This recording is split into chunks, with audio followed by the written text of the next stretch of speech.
I'm in Phuket, Thailand, living the life. My life, but on a budget.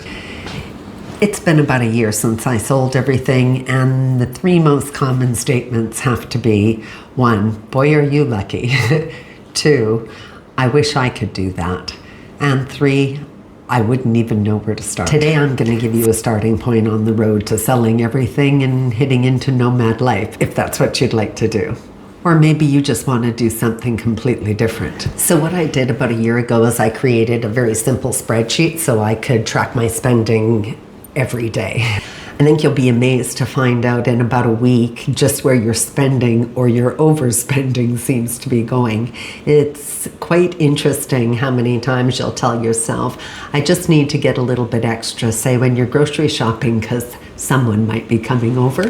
So number 1, the most important thing is you want to know where you're at. You, just as in any business, when they want to diversify or maybe start a new project, they need to know how much money they have.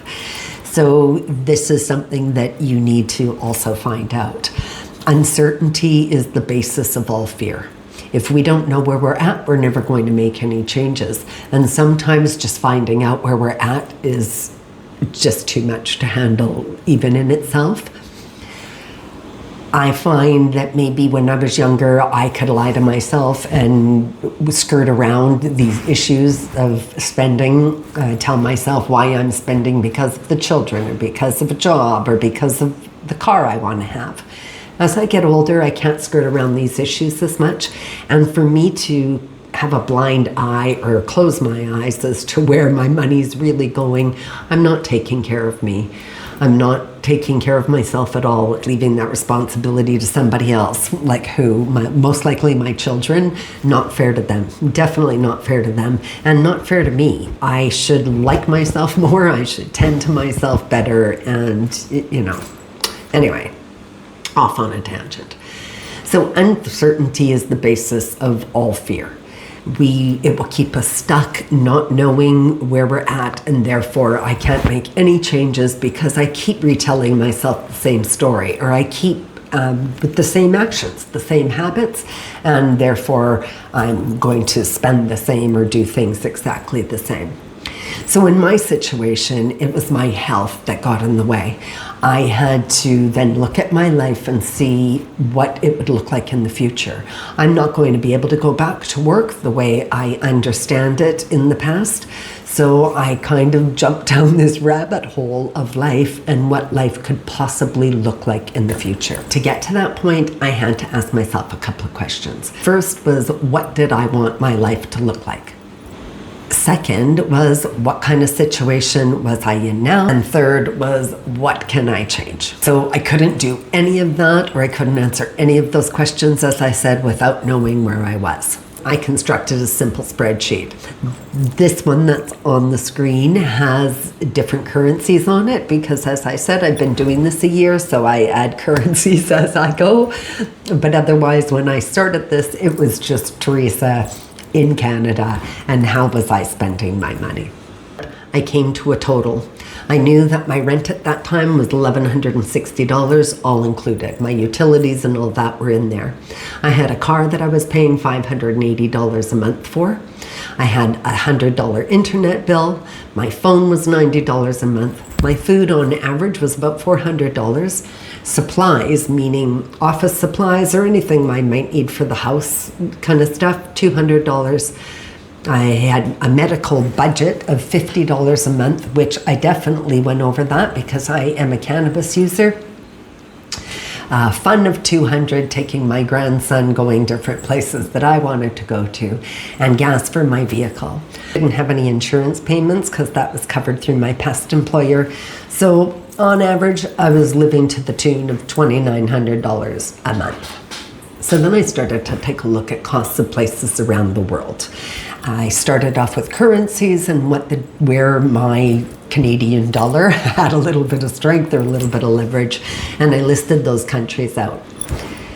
From that, I took about 6 countries and made a list of them and what the expenses or how much it would cost to live there.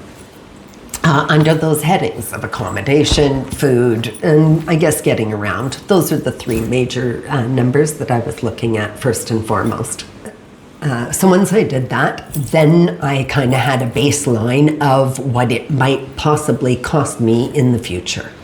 From those numbers, I knew that I could get accommodations at a hotel for at least $800 a month in every one of those countries. Flights would be about $600 a month. I basically put my internet and my phone together and thought $150 a month budget. Food around $250. Grab, etc., supplies, I brought that down. My fun, I brought it down. Medical, and I included insurance because I knew that my insurance would run out over time, or I may have to pay into insurance as I travel to different countries, and if I got into visas, there would be different requirements. Then last but not least was my target budget. This would be the one that I was really shooting for. If I could keep my accommodations to $600 and so on and so forth, I could hit that budget even with insurance included at $1,810 a month. So that's what I was going for. So now that I've had a chance to look at those numbers and make up that table and know where I'm at, I got to get back to those questions. So first, what if anything is keeping you stuck in the situation you're in? You could maybe have a mortgage. In my case, I had a lease. You might have car payments. In my case, I had lease payments. 2, what can be changed? Well, with me, as I said, I had a lease, so I didn't sign into another lease for my apartment. And my lease for my vehicle, I gave that up. What did I want? I wanted to travel before I couldn't. And I had a taste of that this last time about what it feels like to not be able to do anything. I don't want that, that's for sure. And if that's coming, I want to make sure I'm as active as I can be before those days come. I wanted to live a life with less stress. I find that the weight and the expectations of a Western way of life is just way too much for me now. And I wanted to have a more affordable life. I would like to not be a burden to my children as I get older. And if I can practice to live a life that's smaller and more right-sized for me, that will also make my budget right-sized for me. So what I did is I made a simple spreadsheet that I could follow. Nothing too exciting, that's for sure. Basically the date, description. I have my different currencies that I've now accumulated over the year. Then it converting into the total Canadian dollars. I put the budget at the top so that this way I can remind myself as to what I'd like to keep myself in line with. It's as simple as adding in where you might have gone. I do 2 meals a day, so I'll put like,